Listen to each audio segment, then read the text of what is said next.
Okay? It's okay? Okay?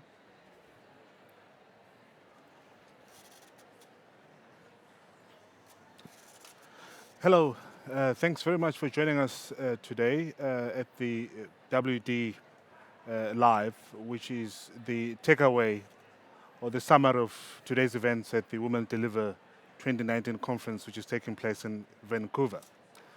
With me, I've got three very special people who are going to help us unpack today's event. First is AB Albrectsen, who is the CEO of Plan International. I've got Kgomotso Matsunyane, who's from South Africa, is a journalist. She corrected me earlier on to say she's actually a radio and TV host. And I've got Martin Aguirre, a journalist from Uruguay. Thanks very much for joining me today. Before we start, let me first speak to AB about the Plan International. We were told earlier on, proudly by the organizers, that you have brought a very capable contingent of young people to this year's conference. First of all, can you just tell us what Plan is all about and why you brought so many people? What's the importance of this conference? So Plan International is aspiring to be the world's largest girls' rights organization. We are 83 years old. We've been born out of the child rights movement. And when the SDGs were adopted, we said, everybody's got to change. We've got to change first. And so we're feminizing Plan International. We've got 10,000 staff in 80 countries around the world. So I have brought over 150 of our leaders, young and old, into the heart of the feminist movement, which is gathered here at Women Deliver. It's the best way for us to engage across generations, across borders, with everything that we care for and learn new things. So it's an investment in our leaders, and hopefully we hope we can share our experiences, our solutions with everybody else. What's the takeaway for you today? I think as a girls' rights organization, an organization vested in young women's leadership. I think Natalia on the stage in the opening, challenging 3 heads of state, 1 prime minister, putting girl power at the front of everybody at the opening was the most amazing takeaway of today. If anybody had any doubt that an 18-year-old is a leader of today and not of tomorrow, that doubt should have gone out of the window or out into the Pacific Ocean in the opening today. Sure. Kgomotso, we had an amazing event earlier on where a group of very talented journalists and anchors were showing us the tricks on how to go about anchoring. And I mean, one of them was Femi Oke, a popular and a famous journalist from Al Jazeera. I thought it was fascinating. It really was. And I like the idea that they understand how important it is to present yourself in a particular way as a young person, and that's their investment. So it's a group of women who are professional journalists and moderators who spread the word and teach young women how to be more confident. But what they did was that they just presented in a myriad of ways. I thought, oh my God, I hope this is not boring because it's like an hour and a half. But you could hear a pin drop at certain moments. It was incredible. And their most amazing speaker today was Angelique Kidjo, who is a UNICEF ambassador and a phenomenal international musician. And so it was empowering. And maybe that's a word we use too much, but just in the sense of watching their work in action and to understand how it's important, how you present yourself, what you say on stage, and not in that silly way of like Mrs. Porter's way of deportment and how to behave among young men and how to so that you can get married. No, in a sense of be confident, multiplicity of presentations and voices.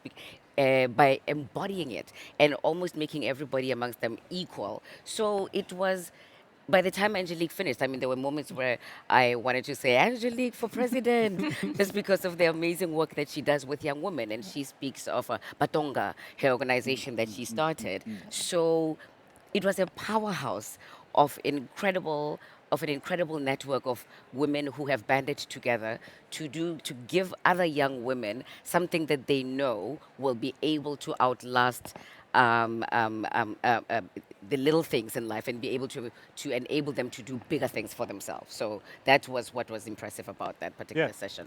No, I think it was very, very, very entertaining and very educational at the same time. Martin, you attended that media scholarship. Yeah, I attended a couple of events today. Yeah. But you know, like I've been in a newsroom for 20 years, and usually that makes you a cynic. It converts you into a cynic. And the first thing that surprised me here was the spirit, the optimism. Everybody's like super uplifting and thinking like the best things are possible just around the corner. But also, I'm a political journalist, and I heard several times a word that was very struck me. It seems very important that it's pushback. It feels everybody's talking about we are facing a pushback, Yep. and that this conference should be the pushback of the pushback. So I don't know what you think about it, but in my country, you don't feel that same vibe of experiencing such a big setback for rights for women. I know it's going on in some other places, but I don't know if your countries you feel the same way, how you feel it. Yeah. I would say in South Africa, the law is on the women's side, but there's so many problems. So the law is actually just one in a myriad of many things that disable women from being able to exercise body autonomy. So I think the larger conversation, first of all, let's acknowledge the fact that there's about 8,000 people, most of whom are women, who are gathered here. And so the reason why I think it is fascinating is because of the positive energy. So you see what women can deliver when you get rid of men. We don't mind the two that are sitting with us. We'll tolerate them for the rest of the show. They want to get rid of us. But where there is pushback, it's very important that you actually mention that, Martin, is when we talk about things like hashtag Me Too.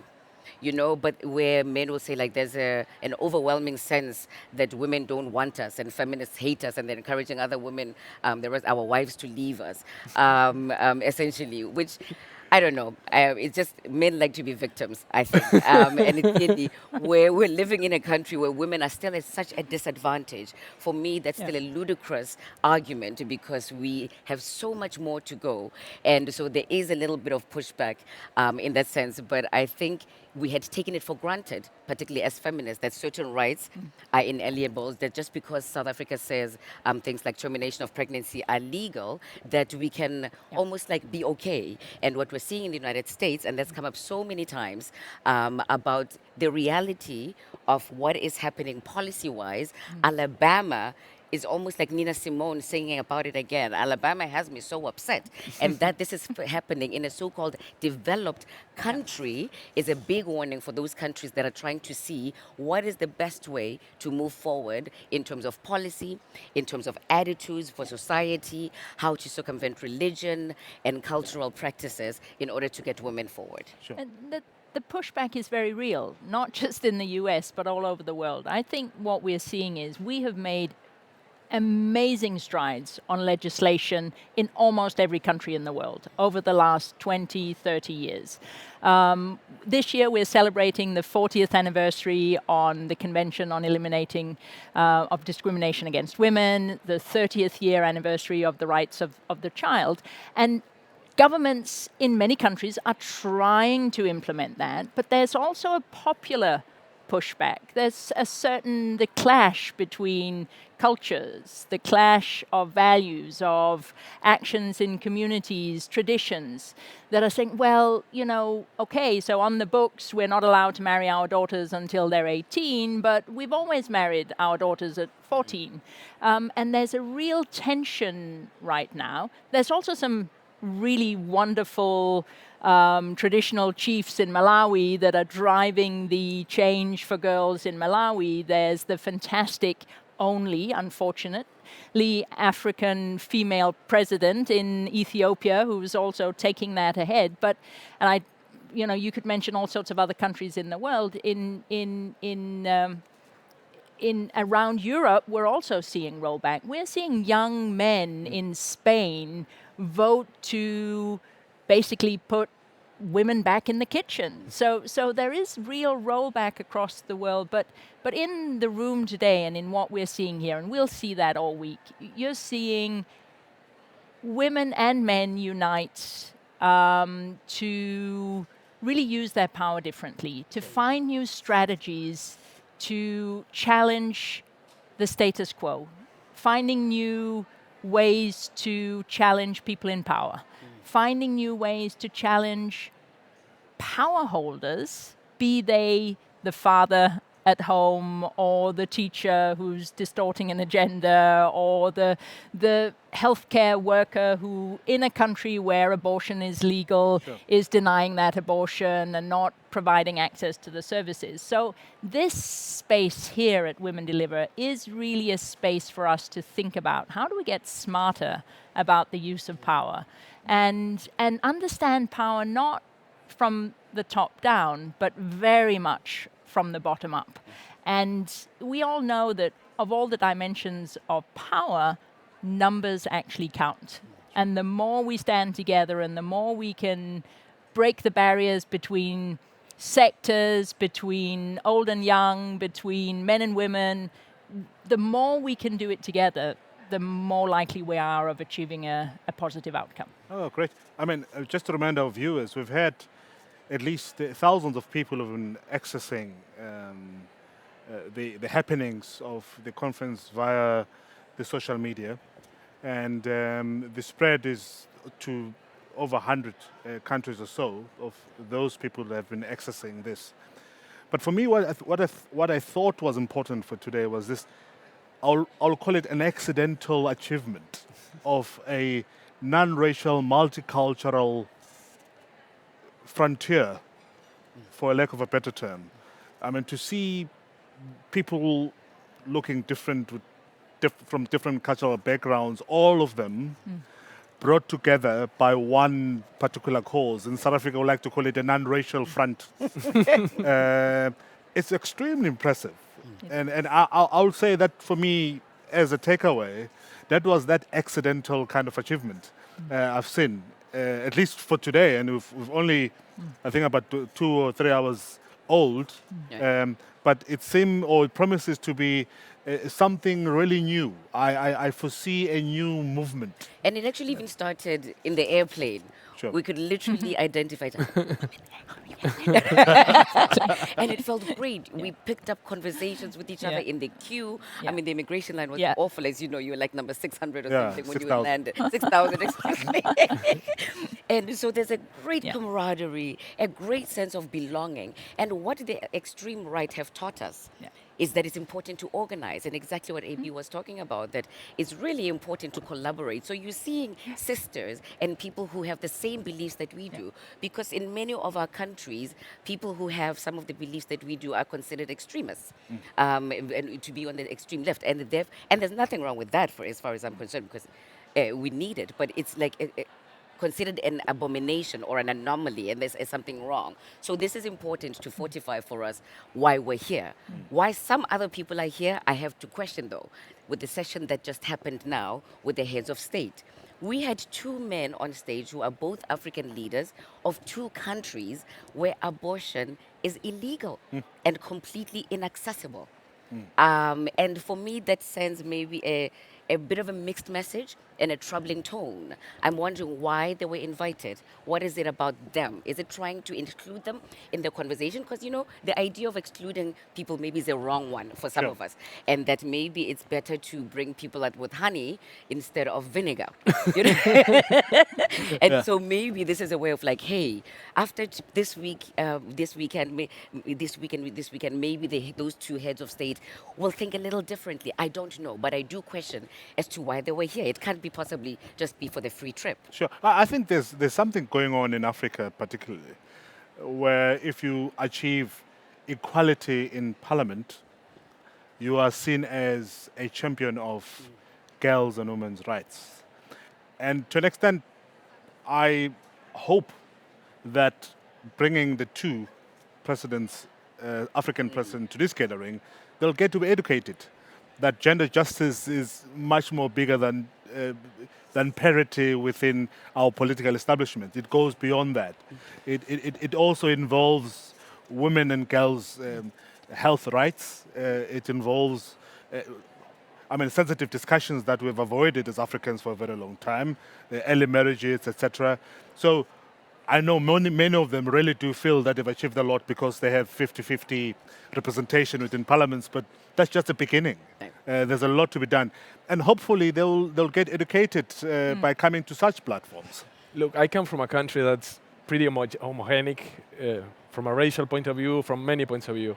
And it gets really boring, you know. So when you're in a place like this and you see like so much color and so many difference, and you go in the hallways and people are checking at your badge and real issues. What country? Real issues of women. This whole political representation. Yes, it's important. Yes, it's good, but we can't use it as a yardstick, as an achievement. No. That okay, here's the president who has decided to appoint 50% women in parliament. Yeah, sure, it's a first step, but it's a very tiny little step towards understanding bigger issues. Sure. And unfortunately in Africa, that is still by and large regarded as a great achievement. You can have people sitting here comfortably.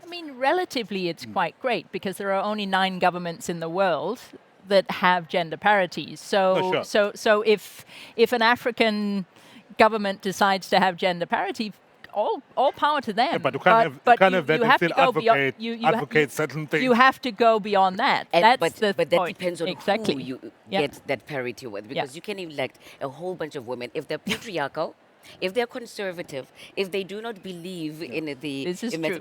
Then what's the point? Then you're just representing people because of gender. But ideologically, I think it's important that we have that representation. And I hope the wonderful new president of Ethiopia is also one of those people who are progressive in that sense. So I love the fact that she was also there to represent. But I hope it all means we're going towards a new direction, and most importantly, because of the exposure here. And remember, these leaders are not just leaders themselves because they want to be re-elected. And I think one of the biggest problems that they have is that their societies are incredibly conservative. And so if you were a president who was about to legalize abortion, they follow. If you think we've got pushback, can you imagine that? That would almost be a guarantee to losing the election. So I'm not so naive as to not understand the politics at play. But I'm saying we have to be careful, and let's not just accept the fact that there are women being represented as a means, as assuming that it means that women's rights are also represented. Sure. Yeah.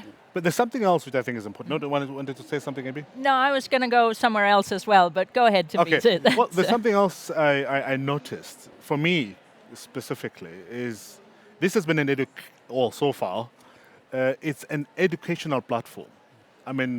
The way words are redefined, there's a new vocabulary. And it's so important just to be cool, calm, and be quiet. And just listen and learn. Yeah. Because things are changing so fast. And I've seen that so far, and that for me has been really, really fascinating. We have something which traditionally would be called an exhibition center. Here it's called fueling. Okay. But over and above that, there are new gender sensitive and relevant terms that we are beginning to see and understand. And I would have loved to see more men coming here and attending so that they can at least begin to understand the new lingo on how to address certain issues and how to speak to our kids, most importantly, our colleagues, etc., because it's something that doesn't come every day. No, you're making a very good point about how there's a new narrative that's being brought forward. A lot of that new narrative is being brought forward by the fact that we have probably the largest ever representation at a Women Deliver conference of young people.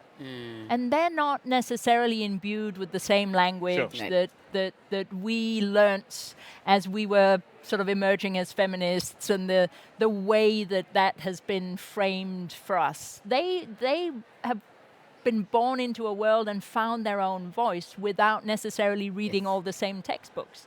And they're looking at inequality, they're looking at injustice, they're looking at the unfairness in the world that they live in. They're looking at the intersectionality. And they're looking at the intersectionality. They're looking at all of it, and they're creating new language. And I think the sooner we adopt their language rather than expect them to adopt our language, the more we will build new coalitions as well and get new people to the table. Absolutely. Because if we keep speaking like we spoke 50 years ago, people's eyes will glaze over and they'll go, oh, here they go again.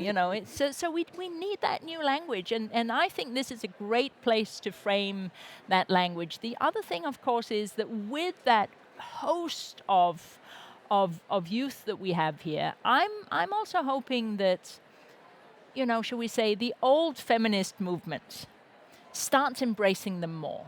Because we hear from the girls and young women we work with that they actually don't feel at home in it. They sometimes even go knock on the door and say, I'm a feminist.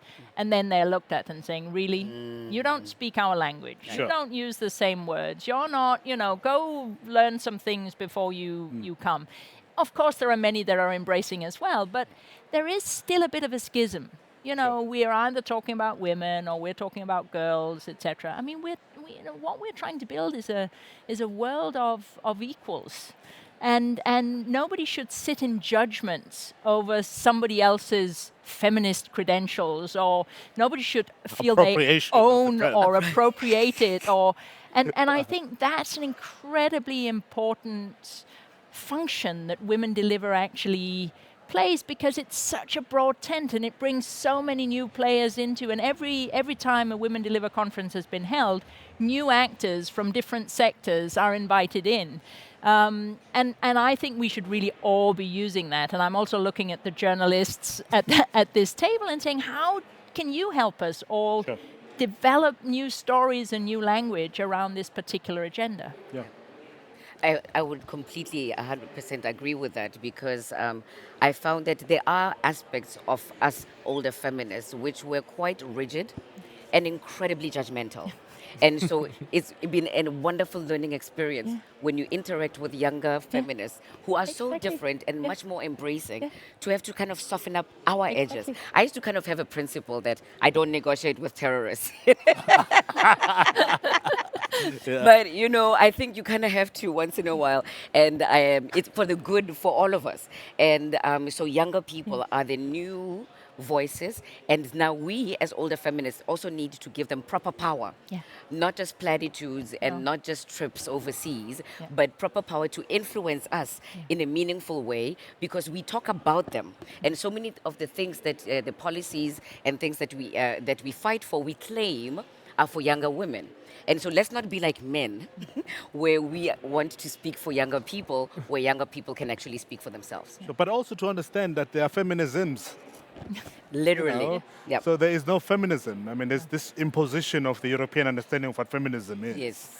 Is problematic. And walking around here, you begin to understand that there are feminisms. There are conservative feminists. Yes. There are liberal feminists. And now some would argue, can you even call a man a feminist, in the same way that the 100%. host of the plenary session called Justin Trudeau, the Prime Minister, I would be feminist? scared to call myself a feminist. I wouldn't do it in this environment, let me tell you. But I think there's something interesting, that's the fact that you were talking about how some leaders want to change things, but they live in really conservative societies. And what you think here is, where does the real change come from? If it comes from top to bottom or bottom to top. And I think the second option, it works better and it has larger effects and more permanent effects.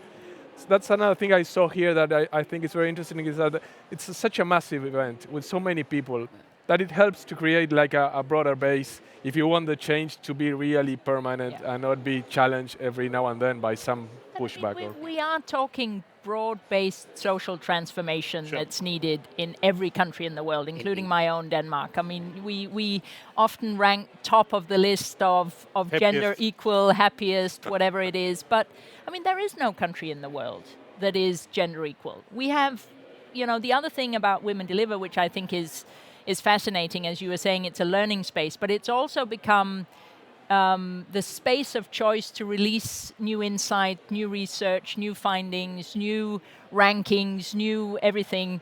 We're here with Equal Measures, which is a global partnership that is measuring the progress of the SDGs against all the indicators for girls and women. And the first ever report on that will be launched tomorrow.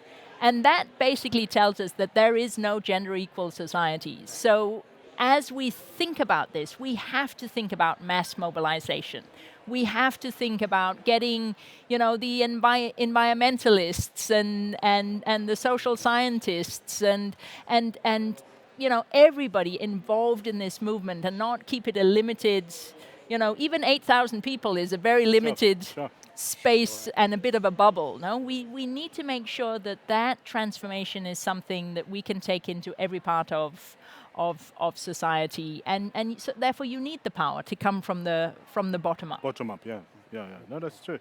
But the other thing which I thought was important or can be addressed is we are somehow missing one of the largest demographics in the world. I haven't seen people from China, and it happens to be the one of the largest demographics on earth, and maybe that's one of the things that needs to be addressed. Well, I mean, just as far back as just only last week, there's been reports of a lot of feminists in China, well, and just dissenters in general, not just feminists, but including feminists, who have either been blocked on Twitter or being arrested and harassed. So it would have been, that's a brilliant point, it would have been amazing to actually see a larger Chinese presence. And maybe we will over the next few days, I hope so. Well, I understand why. I think today is the 30th anniversary of Tiananmen Square, so Oh, okay. I think they have a lot of issues on the table. No, but Women delivers. Beyond feminism. But also gender issues are socio-political issues. I mean, they are most likely to topple governments because these are central to the socio-political grievances of many countries around the world. Well, I've been told I've got 5 minutes, Okay. so I'll give you 1.5 minutes each just to round up one thing that you think was the most important thing you'll take away. I saw today in the opening a new way of challenging power and the status quo. I think it was an incredibly clever thing to have the presidents of countries that have real challenges in terms of gender equality. And I actually thought it was quite brave of them to come into this space and be challenged. I saw the other participants and, of course, Luz Doucette sort of go, basically moderate that in a way where, a strong media representative allied with young activists, older activists, found the most sophisticated way of challenging the status quo in some very, very powerful countries in Africa. And I loved what I saw, and I think we can all take that opening of challenging the status quo, finding new ways and nice ways and tough ways to do it, is the big takeaway from me. It was a great start to what I hope will be a fantastic few days. For me, Thembisa, the proof will be in the pudding, in the sense that how we move forward beyond these 4 days. It's beautiful right now. We're feeling so happy, and the sprinkles all over. But the real work will begin when we get home, and it's, I suppose, only in 3 years that we will then regroup and see whether this actually matters. Yeah. It's difficult to judge as we're sitting here to say, oh yes, this is really impressive. It feels good. It feels right. I agree with that. But how it actually impacts in the world is still yet to be determined. I suppose you could even say that about the one in Denmark those years ago. And you're completely right about including a new kind of narrative where include people in a different kind of way, negotiating with terrorists, so to speak. But it's also very telling that neither of those two presidents from Kenya and from Ghana also they didn't go to the press conference. And maybe they're not obliged to, but that is very telling. And maybe there's a different way, instead of just corralling leaders and asking them to account for themselves. Like I said, they have elections to win, and I hope it works. Yeah. I hope it works. Yeah. Yeah, for me, I mean, I was kind of scared before coming here because I'm a journalist, and I had a very tense relation between what I consider journalism and activism. And I was really interested in seeing how that relation works here. And I was very happy, especially in the media training morning session, to see how these two professions that are, or activities that are so important for the society, That's nice. have their role, Takeaway. respect their roles, and can exchange and communicate in a respectful way in order to advance the society and to help the society progress Okay. to a better tomorrow. All right, good. Good. No, thanks very much to our guests, AB Albrectsen and Neo Matsunyane. That was and my brother, Martin. Kgomotso. Sorry. Kgomotso Matsunyane. Always confuse them. And Martin Aguirre. Join us again tomorrow. Kgomotso and Martin will be with us once again tomorrow, as we will be giving you the takeaway for tomorrow's happenings here at the Women Deliver 2019.